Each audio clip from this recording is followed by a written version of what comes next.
Waheguru Waheguru Waheguru Waheguru Waheguru Waheguru Waheguru Waheguru. Ajit web TV ਦੇਖ ਰਹੇ ਸਮੂਹ ਦਰਸ਼ਕਾਂ ਦਾ ਸਵਾਗਤ ਹੈ। ਅੱਜ ਅਸੀਂ ਪਹੁੰਚੇ ਹਾਂ ਗੁਰਦੁਆਰਾ ਸ਼੍ਰੀ ਗੁਰੂ ਤੇਗ ਬਹਾਦਰ ਸਾਹਿਬ ਧਮਧਾਨ ਸਾਹਿਬ, ਜਿਹੜਾ ਕਿ ਗੁਰੂ ਤੇਗ ਬਹਾਦਰ ਸਾਹਿਬ ਦੀ ਚਰਨ ਛੋਹ ਪ੍ਰਾਪਤ ਅਸਥਾਨ ਹੈ। ਅੱਜ ਅਸੀਂ ਇੱਥੇ ਪ੍ਰਬੰਧਕਾਂ ਨਾਲ ਇਸ ਸਥਾਨ ਬਾਰੇ, ਇੱਥੋਂ ਦੀ ਇਤਿਹਾਸ ਬਾਰੇ ਜਿਹੜੀ ਜਾਣਕਾਰੀ ਲਵਾਂਗੇ ਤੇ ਆਪਾਂ ਗੱਲ ਕਰਦੇ ਹਾਂ ਇੱਥੋਂ ਦੇ ਪ੍ਰਬੰਧਕਾਂ ਨਾਲ ਅਤੇ ਹੈਡ ਗ੍ਰੰਥੀ ਸਾਹਿਬ ਨਾਲ। ਜੀ, ਗੁਰਦੁਆਰਾ ਸ਼੍ਰੀ ਗੁਰੂ ਤੇਗ ਬਹਾਦਰ ਧਮਧਾਨ ਸਾਹਿਬ ਦਾ ਜੋ ਇਤਿਹਾਸ ਹੈ ਉਹਦੇ ਬਾਰੇ ਜਿਹੜੀ ਆਪਣੀ ਸੰਗਤਾਂ ਨੂੰ ਤੁਸੀਂ ਜਾਣਕਾਰੀ ਦਿਓ ਜੀ। ਵਾਹਿਗੁਰੂ ਜੀ ਕਾ ਖਾਲਸਾ, ਵਾਹਿਗੁਰੂ ਜੀ ਕੀ ਫਤਿਹ। ਮੈਂ ਭਾਈ ਚਰਨਜੀਤ ਸਿੰਘ ਜੀ ਗੁਰਦੁਆਰਾ ਧਮਧਾਨ ਸਾਹਿਬ ਤੋਂ ਗ੍ਰੰਥੀ ਦੀ ਸੇਵਾ ਨਿਰੰਤਰ ਇਸ ਸਥਾਨ 'ਤੇ ਨਿਭਾ ਰਿਹਾ। ਇਸ ਪਾਵਨ ਸਥਾਨ ਦਾ ਜੋ ਇਤਿਹਾਸ ਹੈ, ਇਸ ਮੁਬਾਰਕ ਸਥਾਨ 'ਤੇ ਸਤਿਗੁਰੂ ਸ਼੍ਰੀ ਗੁਰੂ ਤੇਗ ਬਹਾਦਰ ਸਾਹਿਬ ਜੀ ਹੋਰਾਂ ਨੇ 2 ਵਾਰ ਆਪਣੇ ਮੁਬਾਰਕ ਚਰਨ ਪਾਏ ਨੇ।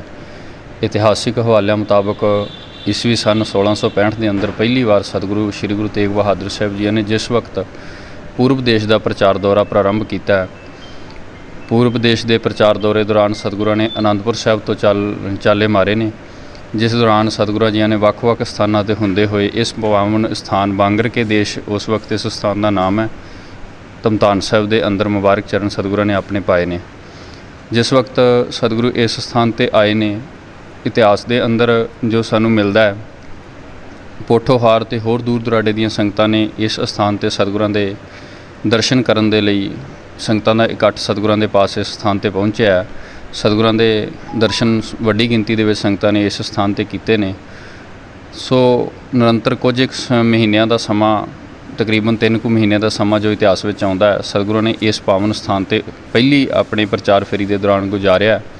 ਇਸ ਸਥਾਨ ਤੋਂ ਫਿਰ ਸਤਿਗੁਰੂ ਆਪ ਅੱਗੇ ਆਗਰਾ, ਦਿੱਲੀ ਅਤੇ ਹੋਰ ਇਲਾਕਿਆਂ ਤੋਂ ਹੁੰਦੇ ਹੋਏ ਪੂਰਬ ਦੇਸ਼ ਦੇ ਪ੍ਰਚਾਰ ਦੌਰੇ 'ਤੇ ਨਿਕਲੇ ਨੇ।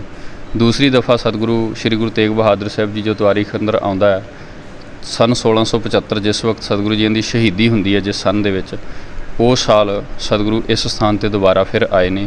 ਸੋ ਇਹਨਾਂ ਸਮਿਆਂ ਦੇ ਦੌਰਾਨ ਵੱਡੀ ਗਿਣਤੀ ਦੇ ਵਿੱਚ ਸੰਗਤ ਜਿਹੜੀ ਸੀ ਸਤਿਗੁਰਾਂ ਦੇ ਪਾਵਨ ਦਰਸ਼ਨ ਕਰਨ ਦੇ ਲਈ ਇਸ ਸਥਾਨ 'ਤੇ ਪਹੁੰਚਦੀ ਰਹੀ ਹੈ। ਇਸ ਸਥਾਨ 'ਤੇ ਪਹਿਲੀ ਦਫਾ ਜਿਸ ਵਕਤ ਸਤਿਗੁਰੂ ਠਹਿਰੇ ਨੇ, ਇਸ ਇਲਾਕੇ ਦਾ ਜੋ ਨੰਬਰਦਾਰ ਭਾਈ ਦਗੋ, ਜਿਸ ਦਾ ਨਾਮ ਹੈ ਭਾਈ ਦਗੋ, ਜਿਸ ਦੀ ਅਗਵਾਈ ਹੇਠ ਵੱਡੀ ਸੰਗਤ ਇਸ ਸਥਾਨ 'ਤੇ ਜਿਹੜੀ ਪਹੁੰਚੀ ਹੈ, ਸੰਗਤ ਨੇ ਵੱਡੀ ਗਿਣਤੀ ਵਿੱਚ ਸਤਿਗੁਰਾਂ ਨੂੰ ਸੇਵਾ ਦੇ ਲਈ ਮਾਇਆ ਵੀ ਅਰਪਿਤ ਕੀਤੀ। ਸੋ ਉਹ ਸਾਰੀ ਜਿਹੜੀ ਮਾਇਆ ਸੀ ਉਹ ਇਕੱਤਰ ਕਰਕੇ ਸਤਿਗੁਰੂ ਜੀਆਂ ਨੇ ਇਸ ਸਥਾਨ 'ਤੇ ਸੇਵਾ ਦੇ ਲਈ ਭਾਈ ਦਗੋ ਦੇ ਸਪੁਰਦ ਕੀਤੀ ਅਤੇ ਨਾਲ ਹੀ ਹੁਕਮ ਕੀਤਾ ਕਿ ਇਸ ਮਾਇਆ ਨੂੰ ਧਰਮ ਅਰਥ ਖਰਚ ਕਰਕੇ ਇੱਥੇ ਇੱਕ ਸੁੰਦਰ ਧਰਮਸਾਲ ਬਣਵਾਓ, ਇੱਥੇ ਇੱਕ ਸੋਹਣਾ ਬਾਗ ਲਗਵਾਓ ਫਲਦਾਰ ਪੌਦਿਆਂ ਦਾ, ਅਤੇ ਇੱਥੇ ਇੱਕ ਪਾਣੀ ਦੀ ਵੱਡੀ ਕਿੱਲਤ ਹੋਣ ਕਰਕੇ ਉਹ ਜਿਹੜੀ ਕਮੀ ਹੈ ਉਹਨੂੰ ਪੂਰਾ ਕਰਨ ਦੇ ਲਈ ਠੰਡੇ ਮਿੱਠੇ ਜਲ ਦਾ ਇੱਕ ਖੂਹ ਵੀ ਹੈ, ਜਿਹੜਾ ਗੁਰੂ ਕਿੱਲਤ ਹੋਣ ਕਰਕੇ ਉਹ ਜਿਹੜੀ ਕਮੀ ਹੈ ਉਹਨੂੰ ਪੂਰਾ ਕਰਨ ਦੇ ਲਈ ਠੰਡੇ ਮਿੱਠੇ ਜਲ ਦਾ ਇੱਕ ਖੂਹ ਵੀ ਹੈ, ਜਿਹੜਾ ਗੁਰੂ ਹੁਕਮ ਅਨੁਸਾਰ ਲਗਵਾਇਆ ਜਾਵੇ। ਸੋ ਇਤਿਹਾਸ ਵਿੱਚ ਮਿਲਦਾ ਹੈ ਕਿ ਭਾਈ ਦਗੋ ਨੇ ਹੁਕਮ ਅਦੂਲੀ ਕੀਤੀ, ਸਤਿਗੁਰਾਂ ਦੇ ਜਿਹੜੇ ਵਚਨ ਨਹੀਂ ਮੰਨੇ ਸਨ। ਅਤੇ ਸਤਿਗੁਰੂ ਦੂਸਰੀ ਦਫਾ ਸਨ 1675 ਵਿੱਚ ਜਿਸ ਵਕਤ ਇਸ ਸਥਾਨ 'ਤੇ ਆਏ ਨੇ, ਤਾਂ ਸਤਿਗੁਰਾਂ ਨੇ ਇਸ ਸਥਾਨ ਦੀ ਸੇਵਾ ਆਪਣੇ ਇੱਕ ਅਨੰਨ ਪਿਆਰ ਵਾਲੇ ਸਿੱਖ ਭਾਈ ਰਾਮਦੇਵ ਜੀ, ਜਿਹੜੇ ਕਿ ਸਤਿਗੁਰਾਂ ਦੇ ਪਾਸ ਜਲ ਦੀ ਸੇਵਾ ਕਰਦੇ ਸਨ, ਨਿਰੰਤਰ ਜਿਸ ਵਕਤ ਸਤਿਗੁਰੂ ਇਸ ਸਥਾਨ 'ਤੇ ਠਹਿਰਦੇ ਸਨ ਅਤੇ ਦੂਰੋਂ ਜਲ ਲਿਆ ਕਰਕੇ ਸਤਿਗੁਰਾਂ ਦੀ ਸੇਵਾ ਵਿੱਚ ਛਿੜਕਿਆ ਕਰਦੇ ਸਨ। ਸਤਿਗੁਰਾਂ ਨੇ ਉਹਨਾਂ ਦੀ ਸੇਵਾ ਤੋਂ ਪ੍ਰਸੰਨ ਹੋ ਕਰਕੇ ਉਹਨਾਂ ਨੂੰ ਭਾਈ ਮੀਹਾਂ ਜੀ ਦਾ ਵਰ ਦਿੱਤਾ। ਭਾਈ ਮੀਹਾਂ ਜੀ ਤਾਂ ਇਹ ਇੱਕ ਪਦਵੀ ਬਖਸ਼ੀ ਗਈ ਹੈ, ਕਿਉਂਕਿ ਸਤਿਗੁਰੂ ਕਹਿੰਦੇ ਸਨ ਵੀ ਅਸੀਂ ਜਿਸ ਸਥਾਨ 'ਤੇ ਆਪਣੇ ਚਰਨ ਪਾਉਣੇ ਆ, ਤੁਸੀਂ ਸੇਵਾ ਕਰਕੇ ਉਸ ਸਥਾਨ 'ਤੇ ਪਹਿਲਾਂ ਜਲ ਦਾ ਮੀਂਹ ਵਰਸਾ ਦਿੰਦੇ ਹੋ, ਇਸ ਕਰਕੇ ਤੁਸੀਂ ਗੁਰੂ ਘਰ ਦੇ ਭਾਈ ਮੀਹਾਂ ਹੋ। ਸੋ ਸਤਿਗੁਰੂ ਜਿਸ ਵਕਤ ਦੂਸਰੀ ਦਫਾ ਇਸ ਸਥਾਨ 'ਤੇ ਆਏ ਨੇ, ਅਤੇ ਦੂਸਰੀ ਦਫਾ ਇਸ ਸਥਾਨ ਦੀ ਸੇਵਾ ਭਾਈ ਮੀਹਾਂ ਜੀ ਨੂੰ ਦਿੱਤੀ ਗਈ ਹੈ। ਭਾਈ ਮੀਹਾਂ ਜੀ ਨੇ ਨਿਰੰਤਰ ਇਸ ਸਥਾਨ ਦੀ ਜਿਹੜੀ ਸੇਵਾ ਹੈ ਉਹ ਜਾਰੀ ਰੱਖੀ, ਜਿਹੜੀ ਕਿ ਅੱਜ ਤੱਕ ਮੌਜੂਦਾ ਸਮੇਂ ਦੇ ਵਿੱਚ ਸ਼੍ਰੋਮਣੀ ਗੁਰਦੁਆਰਾ ਪ੍ਰਬੰਧਕ ਕਮੇਟੀ ਦੇ ਪਾਸ ਹੈ, ਨਿਰੰਤਰ ਚੱਲ ਰਹੀ ਹੈ। ਭਾਈ ਮੀਹਾਂ ਜੀ ਨੇ ਇਸ ਸਥਾਨ ਦੀ ਸੇਵਾ ਨਿਭਾਈ। ਇੱਕ ਦੱਖਣੀ ਬੈਲ, ਇੱਕ ਨਗਾਰਾ, ਇੱਕ ਝੰਡਾ ਸਤਿਗੁਰਾਂ ਨੇ ਭਾਈ ਮੀਹਾਂ ਜੀ ਨੂੰ ਬਖਸ਼ਿਆ, ਅਤੇ ਇਸ ਸਥਾਨ ਵਿੱਚ ਪ੍ਰਚਾਰ ਅਤੇ ਪ੍ਰਸਾਰ ਹਿੱਤ ਗੁਰਸਿੱਖੀ ਦੇ ਭਾਈ ਮੀਹਾਂ ਜੀ ਦੀ ਜਿਹੜੀ ਡਿਊਟੀ ਲਾਈ ਹੈ। ਉਸ ਤੋਂ ਬਾਅਦ ਨਿਰੰਤਰ ਅੱਗੇ ਸੀਨੇ ਬਸੀਨੇ ਜਿਵੇਂ ਗੁਰੂ ਕੇ ਸਿੱਖ ਅੱਗੇ ਗੁਰਦੁਆਰਿਆਂ ਦੀ ਸੇਵਾ ਸੰਭਾਲ ਕਰਦੇ ਰਹੇ ਨੇ, ਉਹ ਸਾਰਾ ਉਸੇ ਤਰ੍ਹਾਂ ਫਿਰ ਅੱਗੇ ਚੱਲਦਾ ਰਿਹਾ।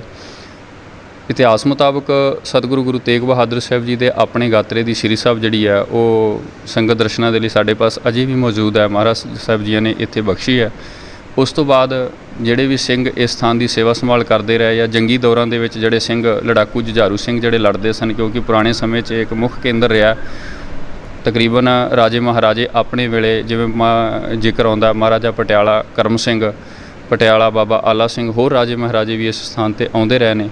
ਸੋ ਉਹਨਾਂ ਵੇਲਿਆਂ ਦੇ ਦੌਰਾਨ ਜਿਹੜੇ ਸਿੰਘ ਜੰਗੀ ਪੱਧਰ 'ਤੇ ਲੜ ਰਹੇ ਸਨ, ਉਹਨਾਂ ਦੇ ਕੁਝ ਇਤਿਹਾਸਿਕ ਸ਼ਸਤਰ ਜਿਹੜੇ ਉਹ ਵੀ ਇਸ ਸਥਾਨ 'ਤੇ ਸਾਡੇ ਪਾਸ ਮੌਜੂਦ ਨੇ। ਸੰਗਤ ਦਰਸ਼ਨਾਂ ਦੇ ਲਈ ਅਸੀਂ ਰੱਖੇ ਹੋਏ ਨੇ।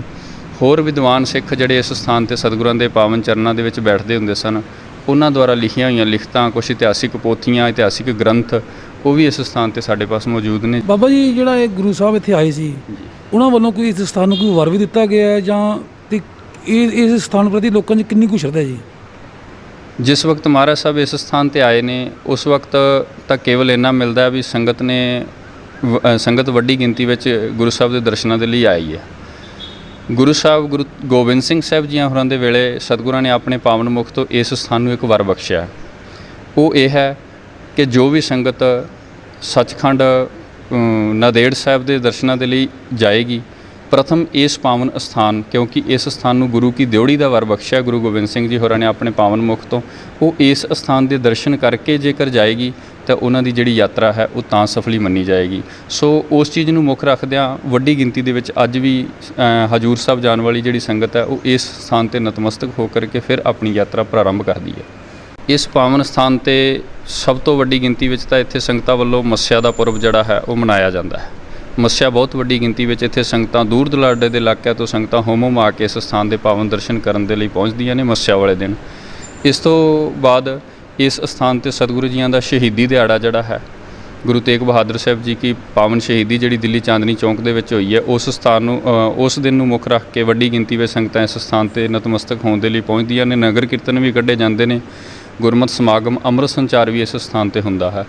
ਇਸ ਤੋਂ ਬਾਅਦ ਇਸ ਸਥਾਨ 'ਤੇ ਇਹਨਾਂ ਬਾਂਗਰ ਕੇ ਦੇਸ਼ ਦੀ ਜਿਹੜੀ ਸੰਗਤ, ਹਰਿਆਣਵੀ ਜਿਹੜੀ ਸੰਗਤ ਹੈ, ਉਹ ਸੰਗਤ ਇੱਕ ਦੁਸਹਿਰਾ ਅਤੇ ਇੱਕ ਹੋਲਾ ਮਹੱਲਾ ਵੱਡੀ ਗਿਣਤੀ ਦੇ ਵਿੱਚ ਹਰਿਆਣਵੀ ਸੰਗਤ ਇਸ ਸਥਾਨ 'ਤੇ ਨਤਮਸਤਕ ਹੋਣ ਦੇ ਲਈ ਪਹੁੰਚਦੀ ਹੈ। ਇਸ ਤੋਂ ਇਲਾਵਾ ਜਿਹੜੇ ਹੋਰ ਸਾਡੇ ਧਾਰਮਿਕ ਪੁਰਬ ਨੇ, ਗੁਰੂ ਸਾਹਿਬ ਦੇ ਪ੍ਰਕਾਸ਼ ਦਿਹਾੜੇ ਨੇ, ਜੋਤੀ ਜੋਤ ਪੁਰਬ ਨੇ, ਉਹਨਾਂ ਦਿਨਾਂ 'ਤੇ ਵੀ ਵਿਸ਼ੇਸ਼ ਗਿਣਤੀ ਵਿੱਚ ਸੰਗਤ ਜਿਹੜੀ ਹੈ ਉਹ ਇਸ ਸਥਾਨ 'ਤੇ ਨਤਮਸਤਕ ਹੋਣ ਦੇ ਲਈ ਪਹੁੰਚ ਰਹੀ ਹੁੰਦੀ ਹੈ। ਬਾਬਾ ਜੀ, ਇਸ ਤਰ੍ਹਾਂ ਤੁਸੀਂ ਦੱਸਿਆ ਵੀ ਗੁਰੂ ਸਾਹਿਬ ਨੇ ਡਿਓੜੀ ਦਾ ਵਰ ਦਿੱਤਾ ਹੈ ਇਸ ਸਥਾਨ ਨੂੰ, ਅਤੇ ਸਰਕਾਰ ਵੱਲੋਂ ਜਿਹੜੇ ਹਜੂਰ ਸਾਹਿਬ ਜਿਹੜੀ ਟ੍ਰੇਨ ਚੱਲਦੀ ਹੈ ਉਹਦਾ ਵੀ ਕੋਈ ਸਟੋਪੇਜ ਇੱਥੇ ਹੈ ਜਾਂ ਕੋਈ ਇੱਥੇ ਰੁਕਦੀ ਹੈ ਟ੍ਰੇਨ, ਅਤੇ ਸੰਗਤਾਂ ਕਿਹੋ ਜਿਹੀਆਂ ਮੰਗ ਕਰਦੀਆਂ ਨੇ ਜੀ? ਵੇਖੋ ਜੀ, ਇਸ ਸਥਾਨ 'ਤੇ ਗੁਰੂ ਸਾਹਿਬ ਦਾ ਵਰ ਹੈ ਕਿ ਇਹ ਗੁਰੂ ਘਰ ਦੀ ਦਿਓੜੀ ਹੈ, ਲੇਕਿਨ ਜਿਹੜੀ ਸਰਕਾਰ ਵੱਲੋਂ ਇਸ ਸਥਾਨ ਤੋਂ ਹੋ ਕੇ ਟ੍ਰੇਨ ਗੁਜ਼ਰਦੀ ਹੈ, ਸ਼੍ਰੀ ਗੰਗਾ ਨਗਰ ਤੋਂ ਨਾਂਦੇੜ ਸਾਹਿਬ ਜਾਂਦੀ ਹੈ, ਉਹਦਾ ਇਸ ਸਥਾਨ ਨਗਰ ਧਮਧਾਨ ਸਾਹਿਬ ਵਿੱਚ ਸਟੋਪੇਜ ਨਹੀਂ ਹੈ। ਪ੍ਰਬੰਧਕਾਂ ਵੱਲੋਂ, ਸ਼੍ਰੋਮਣੀ ਗੁਰਦੁਆਰਾ ਪ੍ਰਬੰਧਕ ਕਮੇਟੀ ਵੱਲੋਂ, ਪ੍ਰਧਾਨ ਸਾਹਿਬ ਵੱਲੋਂ ਕਾਫੀ ਕੋਸ਼ਿਸ਼ ਇਸ ਚੀਜ਼ ਦੇ ਉੱਪਰ ਕੀਤੀ ਜਾ ਰਹੀ ਹੈ ਕਿ ਉਸ ਟ੍ਰੇਨ ਦਾ ਜਿਹੜਾ ਸਟੋਪੇਜ ਹੈ ਉਹ ਇਸ ਨਗਰ ਦੇ ਵਿੱਚ ਲਿਆ ਜਾਵੇ, ਲੇਕਿਨ ਅਜੇ ਤੱਕ ਸਾਡੀ ਸਰਕਾਰ ਵੱਲੋਂ ਇਸ ਚੀਜ਼ ਦੇ ਉੱਪਰ ਕੋਈ ਵੱਡਾ ਹੁੰਗਾਰਾ ਨਹੀਂ ਭਰਿਆ ਗਿਆ। ਕੋਸ਼ਿਸ਼ ਚੱਲ ਰਹੀ ਹੈ, ਲੇਕਿਨ ਉਹ ਟ੍ਰੇਨ ਇੱਥੋਂ ਤਕਰੀਬਨ 30 ਕੁ ਕਿਲੋਮੀਟਰ ਦੀ ਦੂਰੀ 'ਤੇ ਜਾਖਲ ਰੁਕਦੀ ਹੈ। ਅਜੇ ਤੱਕ ਇਸ ਸਥਾਨ 'ਤੇ ਉਹ ਟ੍ਰੇਨ ਨਹੀਂ ਰੁਕਦੀ। ਅਤੇ ਜਿਹੜਾ ਕਰੋਨਾ ਵਾਇਰਸ ਦਾ ਬਾਬਾ ਜੀ ਚੱਲ ਰਿਹਾ ਪ੍ਰਭਾਵ, ਅਤੇ ਸੰਗਤਾਂ ਇੱਥੇ ਆ ਰਹੀਆਂ ਨੇ, ਉਹਦੇ ਬਚਾਅ ਲਈ ਤੁਸੀਂ ਸੰਗਤਾਂ ਨੂੰ ਕੀ ਅਪੀਲ ਕਰਨਾ ਚਾਹੁੰਦੇ ਹੋ ਜੀ? ਵੇਖੋ ਜੀ, ਮੌਜੂਦਾ ਸਮੇਂ ਦੇ ਅੰਦਰ ਜੋ ਹਾਲਾਤ ਚੱਲ ਰਹੇ ਨੇ, ਕਰੋਨਾ ਵਾਇਰਸ ਦਾ ਬੜਾ ਵੱਡਾ ਪ੍ਰਕੋਪ ਚੱਲ ਰਿਹਾ ਸਮੁੱਚੇ ਸੰਸਾਰ ਦੇ ਵਿੱਚ, ਉਸ ਚੀਜ਼ ਨੂੰ ਮੁੱਖ ਰੱਖ ਕੇ ਜਿਹੜੀ ਸਾਡੀ ਸੰਸਥਾ ਹੈ, ਸ਼੍ਰੋਮਣੀ ਗੁਰਦੁਆਰਾ ਪ੍ਰਬੰਧਕ ਕਮੇਟੀ, ਸੰਸਥਾ ਦੇ ਪ੍ਰਧਾਨ ਮਾਨਯੋਗ ਪ੍ਰਧਾਨ ਗੋਬਿੰਦ ਸਿੰਘ ਜੀ ਲੰਗੋਵਾਲ, ਉਹਨਾਂ ਵੱਲੋਂ ਸਖਤੀ ਨਾਲ ਇਹ ਹੁਕਮ ਕੀਤੇ ਹੋਏ ਨੇ ਹਰ ਇੱਕ ਸਥਾਨ ਦੇ ਪ੍ਰਬੰਧਕ ਮੈਨੇਜਰ ਸਾਹਿਬਾਨ ਨੂੰ, ਹੋਰ ਜਿੰਨੇ ਵੀ ਪ੍ਰਬੰਧਕ ਨੁਮਾਇੰਦੇ ਨੇ ਉਹਨਾਂ ਨੂੰ, ਕਿ ਇਸ ਮਹਾਂਮਾਰੀ ਨੂੰ ਮੁੱਖ ਰੱਖ ਕੇ ਵੱਡੇ ਪ੍ਰਬੰਧ ਕੀਤੇ ਜਾਣ, ਜਿਸ ਦੇ ਦੌਰਾਨ ਜਿੰਨੀ ਵੀ ਇੱਥੇ ਸੰਗਤ ਨੇਤਾ ਪ੍ਰਤ ਨਤਮਸਤਕ ਹੋਣ ਦੇ ਲਈ ਆਉਂਦੀ ਹੈ, ਉਹਨਾਂ ਦੀ ਸਭ ਤੋਂ ਪਹਿਲਾਂ ਤਾਂ ਸੋਸ਼ਲ ਡਿਸਟੈਂਸਿੰਗ ਦਾ ਵਿਸ਼ੇਸ਼ ਖਿਆਲ ਰੱਖਿਆ ਜਾਂਦਾ ਹੈ ਕਿ ਸੰਗਤ ਦੇ ਅੰਦਰ ਘੱਟੋ ਘੱਟ 2 ਮੀਟਰ ਦਾ ਜਿਹੜਾ ਦੂਰੀ ਹੈ ਉਹ ਅਸੀਂ ਬਣਾ ਕੇ ਰੱਖਦੇ ਹਾਂ। ਉਸ ਤੋਂ ਇਲਾਵਾ ਸੰਗਤ ਦੇ ਜਿਹੜੇ ਹੱਥ ਨੇ ਉਹਨਾਂ ਨੂੰ ਧੋਣ ਦੇ ਲਈ, ਸੈਨੀਟਾਈਜ਼ਰ ਕਰਨ ਦੇ ਲਈ, ਹੋਰ ਜਿੰਨੇ ਵੀ ਪੁਖਤਾ ਪ੍ਰਬੰਧ ਨੇ ਮਹਾਂਮਾਰੀ ਦੇ ਇਸ ਰੋਗ ਨੂੰ ਰੋਕਣ ਦੇ ਲਈ, ਜਿਹੜੇ ਕਿ ਮੈਡੀਕਲ ਹਦਾਇਤਾਂ ਜਿਹੜੀਆਂ ਸਾਡੇ ਪਾਸ ਆਈਆਂ ਨੇ, ਕਿਉਂਕਿ ਇਹ ਇੱਕ ਵੱਡਾ ਸਥਾਨ ਹੈ, ਇੱਥੇ ਵੱਡੇ ਇਕੱਠ ਹੁੰਦੇ ਨੇ, ਗੁਰੂ ਕੇ ਲੰਗਰਾਂ ਦੇ ਅੰਦਰ ਜਿਹੜੇ ਪੁਖਤਾ ਪ੍ਰਬੰਧ ਕੀਤੇ ਜਾਣੇ ਚਾਹੀਦੇ ਨੇ, ਉਹ ਮੌਜੂਦਾ ਸਮੇਂ ਦੇ ਵਿੱਚ ਜਿਵੇਂ ਜਿਵੇਂ ਸਾਡੇ ਪਾਸ ਹਦਾਇਤ ਆਉਂਦੀ ਹੈ, ਸਾਡੇ ਮੈਨੇਜਰ ਸਾਹਿਬਾਨ ਬੜੀ ਸਖਤੀ ਦੇ ਨਾਲ ਉਹਨਾਂ ਨੂੰ ਇੱਥੇ ਲਾਗੂ ਕਰਕੇ ਅਤੇ ਸੰਗਤ ਦੇ ਵਿੱਚ ਅਸੀਂ ਉਹ ਚੀਜ਼ ਦੀ ਬੜੀ ਪਾਲਣਾ ਕਰ ਰਹੇ ਹਾਂ। ਤੇ ਇੱਕ ਬਾਬਾ ਜੀ ਜਿਵੇਂ 2 ਮਹੀਨੇ ਪਿੱਛੇ ਲੋਕਡਾਊਨ ਰਿਹਾ ਤੇ ਇਸ ਗੁਰੂ ਘਰ ਤੋਂ ਕੋਈ ਜਿਹੜੇ ਜ਼ਰੂਰਤਮੰਦ ਪਰਿਵਾਰ ਸੀ ਤੇ ਉਹਨਾਂ ਨੂੰ ਕੋਈ ਰਾਸ਼ਨ ਵੀ ਤੁਸੀਂ ਇੱਥੋਂ ਦਿੱਤਾ ਹੈ ਲੋਕਾਂ ਨੂੰ? ਹਾਂ, ਦੇਖੋ ਜੀ, ਇਹ ਅਸਥਾਨ ਇਲਾਕੇ ਦੇ ਵਿੱਚ ਬੜਾ ਮੰਨਿਆ ਪ੍ਰਮੰਨਿਆ ਸਥਾਨ ਹੈ। ਬੜੀ ਆਸਾ ਮਨਸਾ ਹੈ ਸਥਾਨ 'ਤੇ ਲੋਕਾਂ ਦੀ। ਤਕਰੀਬਨ 22 ਮਾਰਚ ਨੂੰ ਆਪਣਾ ਲੋਕਡਾਊਨ ਹੋਇਆ ਸੀ। ਉਸ ਸਮੇਂ ਤੋਂ ਲੈ ਕਰਕੇ ਹੁਣ ਦੇ ਸਮੇਂ ਤੱਕ ਨਿਰੰਤਰ ਇਸ ਸਥਾਨ 'ਤੇ ਇਹ ਸੇਵਾ ਚੱਲ ਰਹੀ ਹੈ। ਜੋ ਵੀ ਕੋਈ ਲੋੜਵੰਦ ਆਉਂਦਾ ਹੈ ਉਹਦੇ ਤਾਈਂ ਰਸਤ ਵਸਤ, ਸੁੱਕੀ ਰਸਤ ਵਸਤ, ਜਾਂ ਕਿਸੇ ਨੂੰ ਕਿਸੇ ਇਲਾਕੇ ਦੇ ਵਿੱਚ ਕੋਈ ਗਰੀਬ ਪਰਿਵਾਰਾਂ ਨੂੰ ਲੰਗਰ ਦੀ ਲੋੜ ਹੈ ਤਾਂ ਸਾਡੇ ਪ੍ਰਬੰਧਕ ਸਾਹਿਬਾਨ, ਮੈਨੇਜਰ ਸਾਹਿਬਾਨ ਉਸ ਚੀਜ਼ ਦੀ ਪੁਖਤਾ ਆਪ ਜਾਣਕਾਰੀ ਲੈ ਕਰਕੇ ਉੱਥੇ ਉਹ ਬਣਦੀ ਜਿਹੜੀ ਵੀ ਲੋੜ ਹੈ ਉਹਨੂੰ ਪੂਰੀ ਕਰਨ ਦੇ ਲਈ ਦਿਨ ਰਾਤ ਇਸ ਸਥਾਨ 'ਤੇ ਸੇਵਾ ਚੱਲ ਰਹੀ ਹੈ, ਕਿਉਂਕਿ ਇਸ ਸਥਾਨ 'ਤੇ ਸੰਗਤਾਂ ਦਾ ਭਾਰੀ ਇੱਕ ਵਿਸ਼ਵਾਸ ਹੈ। ਸਾਧ ਸੰਗਤ ਜੀ, ਵਾਹਿਗੁਰੂ ਜੀ ਕਾ ਖਾਲਸਾ, ਵਾਹਿਗੁਰੂ ਜੀ ਕੀ ਫਤਿਹ। ਮੈਂ ਜੋਗਿੰਦਰ ਸਿੰਘ, ਹੈੱਡ ਗ੍ਰੰਥੀ, ਗੁਰਦੁਆਰਾ ਸ੍ਰੀ ਗੁਰੂ ਤੇਗ ਬਹਾਦਰ ਸਾਹਿਬ ਧੰਨ ਸਾਹਿਬ, ਇੱਥੇ ਸੇਵਾ ਨਿਭਾ ਰਿਹਾ ਹਾਂ। ਸੋ ਇਹ ਜੋ ਕਰੋਨਾ ਵਾਇਰਸ ਦੀ ਮਹਾਮਾਰੀ ਫੈਲੀ ਹੈ, ਲਗਭਗ 3 ਮਹੀਨੇ ਇਸ ਨੂੰ ਹੋ ਚੱਲੇ ਹਨ। ਸੋ ਇਸ ਨੂੰ ਮੁੱਖ ਰੱਖਦੇ ਹੋਏ, ਇਸ ਮਹਾਮਾਰੀ ਨੂੰ ਮੁੱਖ ਰੱਖਦੇ ਹੋਏ ਇਸ ਪਾਵਨ ਪਵਿੱਤਰ ਸਥਾਨ 'ਤੇ ਜਿਹੜੇ ਬਣਦੇ ਪੁਖਤਾ ਪ੍ਰਬੰਧ ਕੀਤੇ ਜਾਂਦੇ ਹਨ। ਮੈਨੇਜਰ ਸਾਹਿਬ ਸਰਦਾਰ ਜਗਪਾਲ ਸਿੰਘ ਜੀ ਅਤੇ ਹੋਰ ਪ੍ਰਬੰਧਕਾਂ ਵੱਲੋਂ ਇੱਥੇ ਜਿਵੇਂ ਵੀ ਹਦਾਇਤਾਂ ਆਉਂਦੀਆਂ ਹਨ ਮੈਡੀਕਲ ਦੀਆਂ, ਉਹ ਸਾਰੀਆਂ ਸੰਪੂਰਨ ਕੀਤੀਆਂ ਜਾਂਦੀਆਂ ਹਨ। ਜਿਵੇਂ ਸੋਸ਼ਲ ਡਿਸਟੈਂਸਿੰਗ ਬਣਾ ਕੇ ਰੱਖਣਾ ਅਤੇ ਹੱਥ ਧੋਣ ਵਾਸਤੇ ਸੈਨੀਟਾਈਜ਼ਰ ਦਾ ਪ੍ਰਬੰਧ ਕਰਨਾ ਅਤੇ ਹੋਰ ਸੰਗਤਾਂ ਨੂੰ ਵੀ ਪ੍ਰੇਰਿਤ ਕਰਨਾ ਕਿ ਆਪਣਾ ਡਿਸਟੈਂਸਿੰਗ ਬਣਾ ਕੇ ਰੱਖੋ। ਅਸੀਂ ਵਾਰ-ਵਾਰ ਪ੍ਰੇਰਿਤ ਕਰਦੇ ਹਾਂ ਅਤੇ ਨਾਲ ਹੀ ਇਹ ਵੀ ਕੋਸ਼ਿਸ਼ ਕੀਤੀ ਜਾ ਰਹੀ ਹੈ। 1-2 ਮਸ਼ੀਨਾਂ ਅਸੀਂ ਲਾ ਦਿੱਤੀਆਂ ਹਨ ਸੈਨੀਟਾਈਜ਼ਰ ਵਾਲੀਆਂ, ਅਤੇ 1-2 ਅਸੀਂ ਲਾਉਣ ਜਾ ਰਹੇ ਹਾਂ, ਅਤੇ ਸਾਰੇ ਪ੍ਰਬੰਧ ਅਸੀਂ ਪੁਖਤਾ ਹੋਰ ਵੀ ਕਰ ਰਹੇ ਹਾਂ। ਅਤੇ ਲਗਾਤਾਰ ਇਹੋ ਹੀ ਕੋਸ਼ਿਸ਼ ਚੱਲ ਰਹੀ ਹੈ ਕਿ ਇਸ ਮਹਾਮਾਰੀ ਤੋਂ ਸੰਗਤ ਨੂੰ ਬਚਾਉਣ ਲਈ ਅਤੇ ਹੋਰ ਪਬਲਿਕ ਨੂੰ ਬਚਾਉਣ ਲਈ ਬਹੁਤ ਸਾਰੇ ਪ੍ਰਬੰਧ ਕੀਤੇ ਜਾਣ। ਸੰਗਤਾਂ ਨੂੰ ਅਸੀਂ ਅਪੀਲ ਕਰਨਾ ਚਾਹੁੰਦੇ ਹਾਂ ਕਿ ਜਿਹੜੀ ਇਹ ਮਹਾਮਾਰੀ ਹੈ ਇਹ ਕਿਸੇ ਧਰਮ, ਨਸਲ ਜਾਂ ਜਾਤ ਨੂੰ ਨਹੀਂ ਦੇਖਦੀ। ਸੋ ਇਸ ਮਹਾਮਾਰੀ ਨੂੰ ਮੁੱਖ ਰੱਖਦੇ ਹੋਏ ਆਪਣੇ ਆਪ ਦਾ ਬਚਾਅ ਕਰੋ ਅਤੇ ਆਪਣੇ ਪਰਿਵਾਰ ਦਾ ਬਚਾਅ ਕਰੋ। ਅਤੇ ਧਰਮ ਦਾ ਅਸੀਂ ਆਸਰਾ ਲੈਂਦੇ ਹਾਂ। ਧੰਨ ਧੰਨ ਸ੍ਰੀ ਗੁਰੂ ਤੇਗ ਬਹਾਦਰ ਸਾਹਿਬ ਜੀਆਂ ਦੇ ਮੈਂ ਪਾਵਨ ਪਵਿੱਤਰ ਸਥਾਨ ਦਾ ਸੇਵਾਦਾਰ ਹੋਣ ਦੇ ਨਾਤੇ ਇਹ ਕਹਿੰਦਾ ਹਾਂ ਕਿ ਸੰਗਤਾਂ ਨੂੰ ਵੱਧ ਤੋਂ ਵੱਧ ਵਾਹਿਗੁਰੂ ਨਾਮ ਦਾ ਸਿਮਰਨ ਕਰਨਾ ਚਾਹੀਦਾ ਹੈ ਅਤੇ ਵੱਧ ਤੋਂ ਵੱਧ ਬਾਣੀ ਪੜ੍ਹਨੀ ਚਾਹੀਦੀ ਹੈ। ਜਿਵੇਂ ਸ੍ਰੀ ਜਪਜੀ ਸਾਹਿਬ ਜੀ ਦੀ ਬਾਣੀ ਹੈ, ਸ੍ਰੀ ਸੁਖਮਨੀ ਸਾਹਿਬ ਜੀ ਦੀ ਬਾਣੀ ਹੈ, ਸ੍ਰੀ ਆਸਾ ਜੀ ਦੀ ਵਾਰ ਦੀ ਬਾਣੀ ਹੈ ਅਤੇ ਹੋਰ ਬਹੁਤ ਸਾਰੀਆਂ ਬਾਣੀਆਂ ਹਨ। ਜਿਹੜੀ ਸੰਗਤ ਸ੍ਰੀ ਸਹਿਜ ਪਾਠ ਸਾਹਿਬ ਕਰਨਾ ਜਾਣਦੀ ਹੈ ਉਹ ਸ੍ਰੀ ਸਹਿਜ ਪਾਠ ਸਾਹਿਬ ਕਰਨ। ਇਹੋ ਹੀ ਸਾਡੇ ਕੋਲ ਜਿਹੜਾ ਇੰਤਜ਼ਾਮ ਹੈ ਇਸ ਵੇਲੇ ਦਾ ਅਸੀਂ ਕਰ ਸਕਦੇ ਹਾਂ ਧਰਮ ਦਾ ਆਸਰਾ ਲੈ ਕੇ। ਸੋ ਸਾਨੂੰ ਇਸ ਅਸਥਾਨ ਦੇ ਹੈੱਡ ਗ੍ਰੰਥੀ ਜੋਗਿੰਦਰ ਸਿੰਘ ਅਤੇ ਚਰਨਜੀਤ ਸਿੰਘ ਜੀ ਨੇ ਵਿਸਥਾਰ ਨਾਲ ਇਸ ਇਤਿਹਾਸ ਬਾਰੇ ਜਾਣਕਾਰੀ ਦਿੱਤੀ ਹੈ ਅਤੇ ਉਹਨਾਂ ਦੱਸਿਆ ਕਿ 10ਵੇਂ ਗੁਰੂ ਗੋਬਿੰਦ ਸਿੰਘ ਸਾਹਿਬ ਨੇ ਇਸ ਅਸਥਾਨ ਨੂੰ ਡਿਉਢੀ ਦਾ ਵਰ ਜਿਹੜਾ ਦਿੱਤਾ ਹੈ ਵੀ ਜੋ ਵੀ ਸੰਗਤ ਹਜ਼ੂਰ ਸਾਹਿਬ ਦੇ ਦਰਸ਼ਨਾਂ ਲਈ ਜਾਏਗੀ ਅਤੇ ਇਸ ਅਸਥਾਨ ਤੋਂ ਜਿਹੜਾ ਨਤਮਸਤਕ ਹੋਵੇ ਜਾਵੇ ਤਾਂ ਉਹਨਾਂ ਦੀ ਜਿਹੜੀ ਯਾਤਰਾ ਹੈ ਉਹ ਸਫਲ ਮੰਨੀ ਜਾਂਦੀ ਹੈ। ਸਾਰਾ ਇਹਨਾਂ ਨੇ ਤੁਹਾਨੂੰ ਦੱਸਿਆ ਹੈ ਅਤੇ ਇਹਨਾਂ ਨੇ ਇੱਕ ਮੰਗ ਵੀ ਕੀਤੀ ਹੈ, ਜੋ ਗੰਗਾ ਨਗਰ ਤੋਂ ਹਜ਼ੂਰ ਸਾਹਿਬ ਲਈ ਜਿਹੜੀ ਟ੍ਰੇਨ ਜਾਂਦੀ ਹੈ ਉਹਦਾ ਇਸ ਪਾਵਨ ਅਸਥਾਨ 'ਤੇ ਜਿਹੜਾ ਸਟੋਪੇਜ ਨਹੀਂ ਹੈ। ਇਹਨਾਂ ਨੇ ਇਹ ਮੰਗ ਵੀ ਕੀਤੀ ਹੈ ਅਤੇ ਸਰਕਾਰ ਨੂੰ ਇਸ ਮੰਗ ਦਾ ਧਿਆਨ ਰੱਖ ਕੇ ਇਸ ਮੰਗ ਨੂੰ ਪੂਰਾ ਜਿਹੜਾ ਉਹ ਕਰਨਾ ਚਾਹੀਦਾ ਹੈ। ਸੋ ਤੁਸੀਂ ਦੇਸ਼ ਦੁਨੀਆ ਦੀਆਂ ਤਾਜ਼ਾ ਖਬਰਾਂ ਦੇਖਣ ਦੇ ਲਈ ਬਣੇ ਰਹੋ ਅਜੀਤ ਵੈਬ ਟੀਵੀ ਦੇ ਨਾਲ। ਦੇਸ਼ ਦੁਨੀਆ ਤੇ ਕਰੋਨਾ ਮਹਾਮਾਰੀ ਦਾ ਅਸਰ। ਇਹ ਜ਼ਰੂਰੀ ਹੈ ਕਿ ਤੁਹਾਨੂੰ ਮਿਲੇ ਸਹੀ ਜਾਣਕਾਰੀ ਅਤੇ ਪਤਾ ਹੋਵੇ ਸੱਚੀ ਖਬਰ। ਅਜੀਤ ਵੈਬ ਟੀਵੀ ਦੇ ਸੈਂਕੜੇ ਪੱਤਰਕਾਰਾਂ ਦੀ ਹੈ ਹਰ ਪਲ, ਹਰ ਜਗ੍ਹਾ ਤੇ ਹਰ ਸਥਿਤੀ ਤੇ ਪੈਣੀ ਨਜ਼ਰ। ਪਿੰਡ, ਕਸਬਾ, ਸ਼ਹਿਰ ਹੋਵੇ ਜਾਂ ਦੇਸ਼ ਵਿਦੇਸ਼, ਅਸੀਂ ਜੁੜੇ ਹਾਂ ਤੁਹਾਡੇ ਨਾਲ ਅਖਬਾਰਾਂ ਤੇ ਸੋਸ਼ਲ ਮੀਡੀਆ ਰਾਹੀਂ। ਕਲਮ ਦੀ ਤਾਕਤ ਤੇ ਵੈਬ ਟੀਵੀ ਦੇ ਮਾਧਿਅਮ ਦੇ ਨਾਲ ਹਰ ਜਨ ਤੱਕ ਪਹੁੰਚਾਵਾਂਗੇ ਹਰ ਮਨ ਦੀ ਆਵਾਜ਼। ਹਰ ਆਮੋ ਖਾਸ ਤੇ ਹਕੂਮਤ ਨੂੰ ਵੀ ਕਰਾਂਗੇ ਸਵਾਲ ਜਵਾਬ। ਆਪ ਨਹੀਂ ਤਾਂ ਪਹੁੰਚੇਗੀ ਸਾਡੀ ਵੀਡੀਓ ਕਾਲ। ਅਫਵਾਹਾਂ ਤੋਂ ਬਚੋ ਅਤੇ ਸੱਚੀਆਂ ਤੇ ਸਹੀ ਖਬਰਾਂ ਦੇ ਲਈ ਜੁੜੇ ਰਹੋ ਅਜੀਤ ਵੈਬ ਟੀਵੀ ਦੇ ਨਾਲ।